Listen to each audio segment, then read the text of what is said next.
ความวุ่นวายของมื้อนี้ก็ได้บังเกิดแล้วพี่น้องจ๋ามี FC คนหนึ่งทักมาว่าลงแต่รูปอาหารเมิดมื้อเมิดเว้นบ่เห็นลงคลิปตอนเฮ็ดกับข้าวให้เบิ่งเลยเอามื้อนี้ก็ถือว่าเป็นฤกษ์งามยามดีเนาะกรมที่ดินเพิ่นมาจองโต๊ะหลายคนอยู่พี่น้องจ๋าช่วงนี้ก็ประมาณบ่าย4โมงลูกค้าสิเข้า5โมงซั้นเด้สำหรับปางก็ได้ถือโอกาสพาพี่น้องเข้าครัวซั้นตั่วจ้าก่อนอื่นไปหาส้มดอกไม้ก่อนพี่น้องจ๋า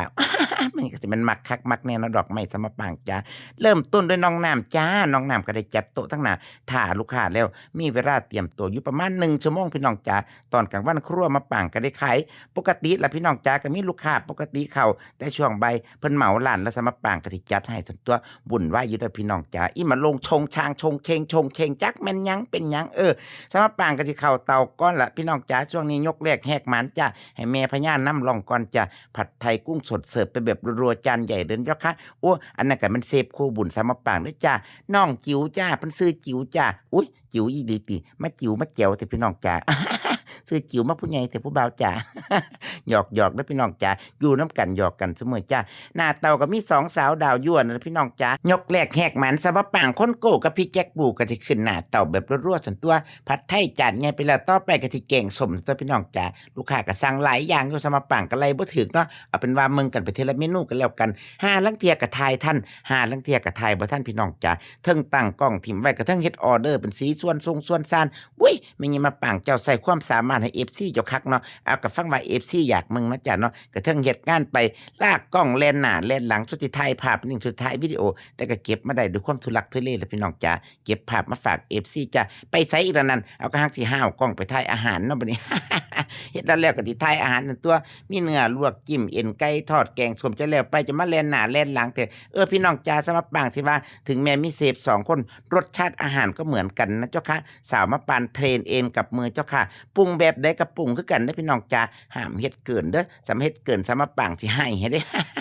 ให้ลูกน้องดีเนาะสำหรับปางเจ้าโอ้ก็บ่ล่ะพี่น้องจ๋าเรียบร้อยจ้าแกงส้มผักร่วมก็เรียบร้อยแล้วอันนี้ก็แม่นยำตะไคร้กุ้งสดทางนี้ก็แม่นยำถั่วพลูส่วนตัวแต่ก็บ่ทันได้แล้วดอกจ้าเหลือแต่งจานใส่สะระแหน่กับพริกทอดผัดฉ่าทะเลก็พร้อมเสิร์ฟแล้วนะเจ้าค่ะ2-3ที่เจ้าค่ะอาหารเตรียมไว้อันนี้สำหรับปางบ่ได้เฮ็ดไว้เด้อพี่น้องจ๋าลูกค้านั่งร้านปุ๊บเขาจังเริ่มเฮ็ดเด้เพราะว่าก็อยากให้คุณลูกค้าได้ทานร้อนๆนะเจ้าค่ะบ่ต้องห่วงเด้อถ้ามาจองโต๊ะไม่มีทำไว้แน่นอนเจ้าค่ะแม่นหยังล่ะลูกสาวมาแล่นหน้าแล่นหลังแท้โอ้ยทางพุ่นแม่นน้องเปรียพี่น้องจ๋าน้องเปียเสียน้องเปียซี่แม่ครัวยำแม่ครัวต่ำของสมปางตัวยำตำทอดโอ้เด็ด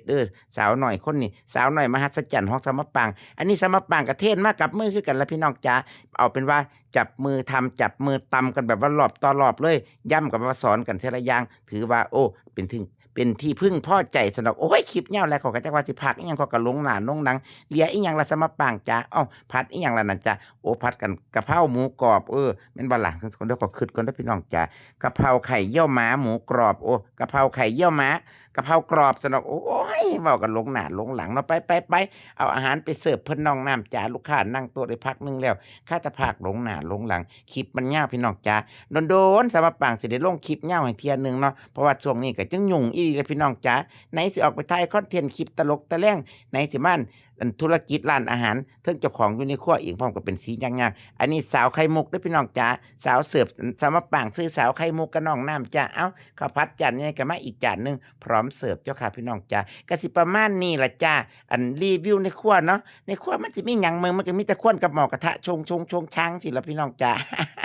เอาเมนูไปเสิร์ฟเพิ่นมื้อนี้ต้มแซ่บเล้งก็ออกดีแล้วพี่น้องจ๋าต้มแซ่บเล้งสมปางใช้พริกขี้หนูสวนสดๆเลยเนาะค่ะเอาข้อหมูย่างกับพร้อมเสิร์ฟจ้าอันนี้น้ำตกสันคอหมูนะเจ้าค่ะเรียบร้อยเจ้าค่ะเย้